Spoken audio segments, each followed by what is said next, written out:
Sérieusement, je crois que c'est la fin avec le Canada. Le Canada a sorti une nouvelle loi, un communiqué de presse qui va vraiment tout changer sur vos procédures d'immigration. Tous ceux qui font actuellement une procédure d'immigration, sachez que ça va devenir très compliqué. Que ce soit pour le permis de travail, que ce soit pour le permis d'études, que ce soit pour un visa visiteur, vraiment, les choses sont en train de devenir très compliquées. Donc, on va lire ensemble le communiqué de presse. On va décrypter bien évidemment les points essentiels que vous devez savoir et tous les changements, tous les durcissements, je précise bien, qu'ils ont mis en place pour limiter et ralentir l'immigration. Voilà. Franchement, c'est une mesure que lorsque vous allez l'écouter, vous allez être choqué. Parce que moi, j'ai été choqué quand j'ai vu ça. Parce qu'il y a 2 mois, il y a 3 mois, il y a 5 mois, il y a 1 an, le Canada voulait des personnes, voulait des travailleurs. Et aujourd'hui, ils disent en fait que il y a déjà des personnes au Canada, ou plus précisément des Canadiens, des citoyens canadiens, qui ont des compétences pour faire les métiers en pénurie au Canada. Donc eux, ils estiment que actuellement au Canada, il y a des citoyens canadiens qui ont les compétences pour les métiers en pénurie. Et donc c'est la raison pour laquelle ils sont en train de changer les choses, de limiter, de ralentir, de bloquer. Donc à partir de maintenant, sachez que vos projets d'immigration, ça sera compliqué. Je préfère le dire ainsi. Donc nous allons décrypter ensemble cette nouvelle loi, ce communiqué de presse qui a été publié le 18 septembre 2024 sur le site de l'IRCC et on va aborder point par point notamment les points les plus importants. Franchement.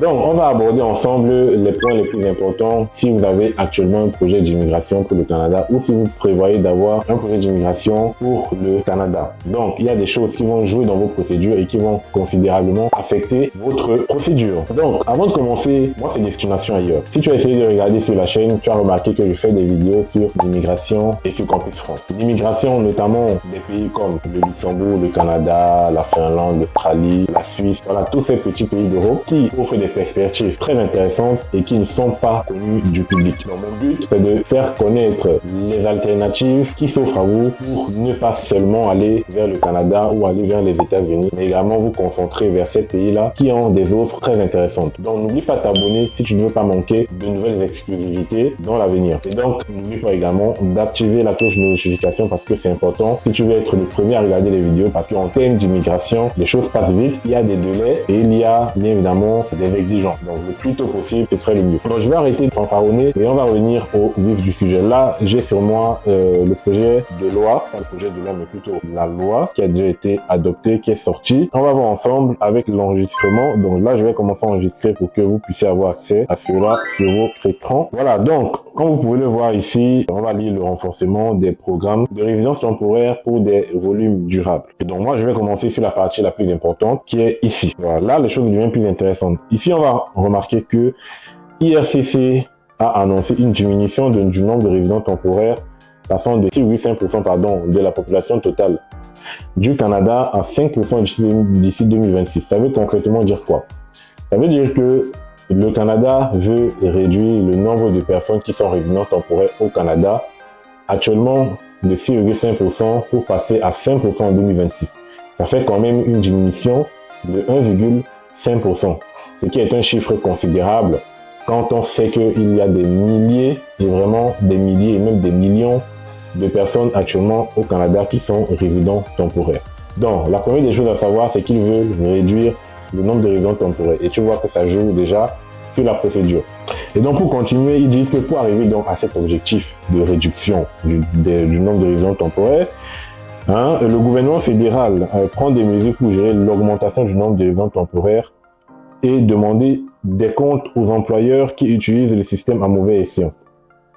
Nous réformons le programme des étudiants étrangers. Vous connaissez déjà qu'il y avait eu une réforme sur les étudiants étrangers avec une limitation du nombre de visas. Donc ça a commencé par là. Ensuite, nous resserrons les critères d'admissibilité pour les travailleurs étrangers temporaires. Donc si vous voulez travailler au Canada en tant que résident temporaire, sachez que ça va être compliqué.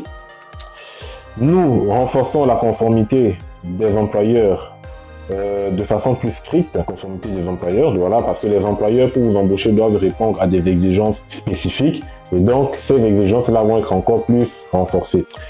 Et nous rendons les évaluations d'impact sur le marché plus rigoureuses afin d'atténuer la fraude. Voilà. Donc concrètement, ils vont durcir l'obtention de l'EUMT qui permet à votre employeur de vous embaucher.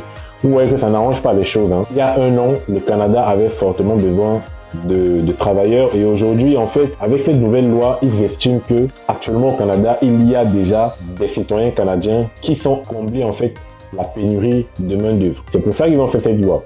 Donc on va continuer, on va voir plus en détail. Ensuite, ils vont raconter ce qu'ils veulent là. Donc je viens ici. Nous annonçons les mesures suivantes. Premièrement, diminution supplémentaire du plafond d'admission en vertu des permis d'études pour les étudiants étrangers pour 2025 en fonction d'une réduction de 10% par rapport à l'objectif de délivrer 485 000 nouveaux permis d'études pour 2024. Je m'arrête là et je vais vous expliquer terre à terre ce que ça veut dire. Vous vous rappelez qu'en début d'année, le Canada avait annoncé une mesure qui visait à diminuer le nombre de permis d'études attribués en 2024 et c'était 485 000. Voilà, ils avaient limité le nombre de permis d'études à notamment, comme vous pouvez le voir, 485 000. Mais sachez que depuis le 18 septembre, ils ont encore diminué le nombre de permis d'études de 10%. Et comme ils ont diminué de 10%, ça passe notamment 437 000. Les 10%, c'est pour l'année d'après. Pour 2024, ça va rester à 485 000. Mais à partir de 2025, sachez que le nombre de permis d'études va encore diminuer de 10% pour passer notamment à 437 000 permis d'études, comme vous pouvez le voir. Donc, ça n'arrange personne parce que déjà avec 485 000 permis d'études, on est en deçà du nombre de demandes qui est fait auprès de l'IRCC et diminuer encore de 10%, ça complique. Cet automne, la mise à jour du programme de permis de travail post-diplôme pour mieux s'harmoniser sur les objectifs en matière d'immigration et les besoins du marché du travail. Donc, ils disent mise à jour du programme de permis d'études post-diplôme. Donc, ça, on ne connaît pas encore vraiment de quoi il y aurait ce que ça va contenir, donc on laisse. Plus tard cette année, la limitation de l'admissibilité au permis de travail pour les conjoints d'étudiants de programme de maîtrise à ceux d'étudiants dont le programme est d'une durée d'au moins 16 mois. Franchement, de temps en temps, IRCC, ils disent des choses qu'on ne peut même pas comprendre. Donc quand même, franchement, ça c'est une phrase qui n'a pas vraiment de sens. C'est une phrase qui n'a pas de sens, je crois qu'il y a eu une petite erreur quelque part. Il y a un mot qui s'est ajouté en plus, notamment. Mais d'après ce que moi j'ai compris, c'est que, en gros, ils veulent limiter l'admissibilité au permis de travail pour les conjoints d'étudiants de programme de maîtrise à ceux d'étudiants. Donc vous voyez que ça nous complique la compréhension de ce programme-là. Mais sachez tout simplement qu'ils vont limiter l'admissibilité, ils vont durcir en fait l'admissibilité au permis de travail pour les conjoints d'étudiants qui sont dans des programmes de maîtrise,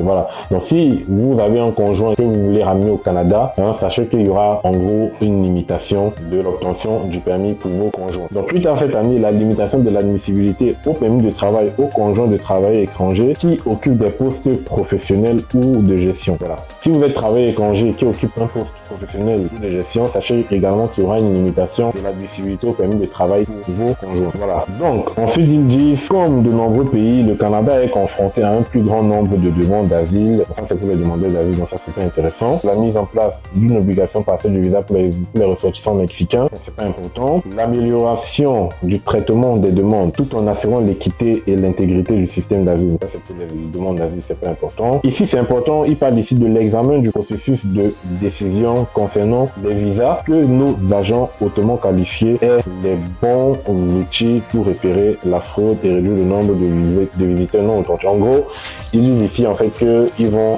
durcir également les mesures d'analyse des dossiers de ceux qui demandent du visa visiteur parce qu'ils ont compris que beaucoup de personnes demandent du visa visiteur, notamment arrivent au Canada et ne repartent plus. Ça en fait c'est une fraude et ils disent en fait qu'ils vont être plus pointus dans l'analyse des demandes de visa visiteur pour voir si vous êtes quelqu'un de sérieux qui va vraiment venir visiter et entrer. Étude des mesures supplémentaires en vue de renforcer davantage l'intégrité des visas. Bon, les mesures que nous avons prises ainsi que les mesures supplémentaires énoncées aujourd'hui renforceront notre système d'immigration et aideront à répondre aux besoins changeants du pays. Bon, ça c'est selon eux. Et puis qu'est-ce qu'il y a d'autre un peu d'important? Ici, ce qu'on va faire c'est que, ça c'est en bref le résumé de tout ce qu'on a dit, réduction du nombre de résidents temporaires de 6,5% à 5%. Les diplômés des programmes de collège public resteront admissibles à un permis de travail post-diplôme. Ça, c'est pour ceux qui sont dus au Canada. Et il parle des compétences linguistiques qui sont très importantes si vous voulez immigrer au Canada. Je parle de ça à tous ceux qui me suivent et à tous ceux que je suis actuellement personnellement.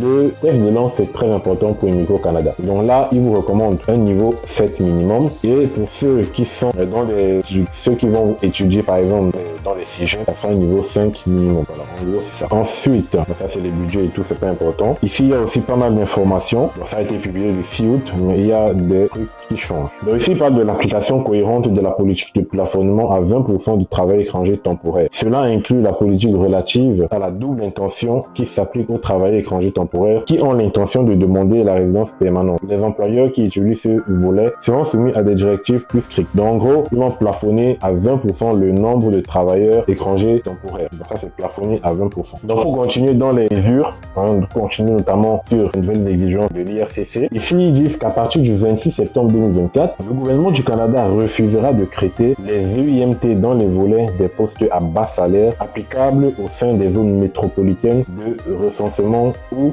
le taux de chômage est de 6% ou plus. Donc, en gros, le gouvernement du Canada va refuser de traiter les EUMT ou les postes à bas salaire. Ça veut dire que si vous voulez trouver du travail au Canada et que votre poste rentre dans la catégorie des postes à bas salaire, ils ne vont pas étudier les EUMT. Bien évidemment, c'est pas la seule condition. En plus, il faudrait que ce soit dans une zone métropolitaine et que le taux de chômage soit n'excède pas 6%. Donc, si vous souhaitez avoir un travail dans une zone métropolitaine au Canada, donc disons dans une région canadienne, et que le taux de chômage est à moins de 6%, il n'y aura pas d'études de UMT. Voilà. Surtout si c'est pour un poste à bas salaire. Donc, première condition pour que le gouvernement du Canada n'étudie pas les UMT, il faudrait que ce soit un poste à bas salaire, il faudrait que ce soit dans une zone métropolitaine et il faudrait que le taux de chômage soit inférieur à 6%.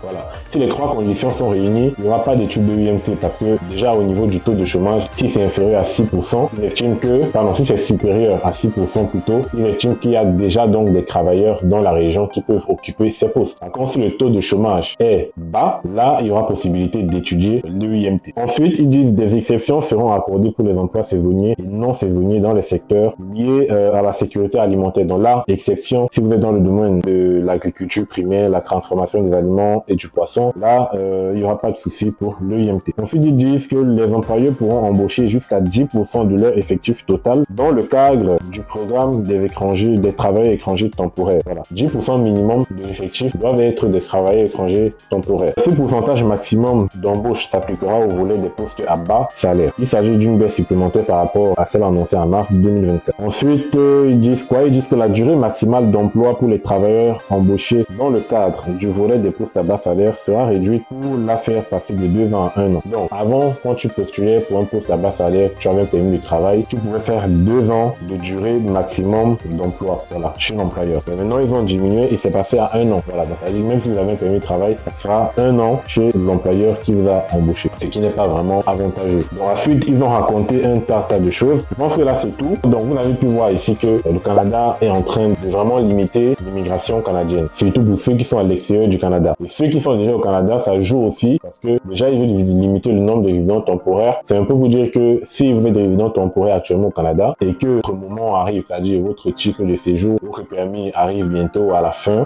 peut-être qu'ils ne vont pas le renouveler et ils vont vous demander dans votre pays. Parce que s'ils veulent diminuer, ça veut dire qu'il faudrait qu'il y ait des gens qui quittent le Canada, notamment. Voilà. On verra si les choses vont changer parce que le Canada et l'IRCC, ils ont tendance à dire quelque chose aujourd'hui et demain changer encore. Voilà. Donc on va voir comment ça va évoluer. Pour le moment, ça ne veut pas dire que vous ne pouvez pas lancer une procédure d'immigration. Vous pouvez toujours immigrer au Canada. Voilà. Mais c'est juste que les choses vont être plus resserrées et c'est pour ça qu'il faut avoir donc un dossier solide. Voilà. C'est tout pour cette vidéo. Dites-moi ce que vous en pensez en commentaire et si vous avez une question, n'hésitez pas à mettre également en commentaire. C'est des destinations ailleurs. N'oublie pas de t'abonner, de liker et d'activer la cloche de notification si tu ne veux pas manquer les prochaines vidéos. On se prend à bientôt.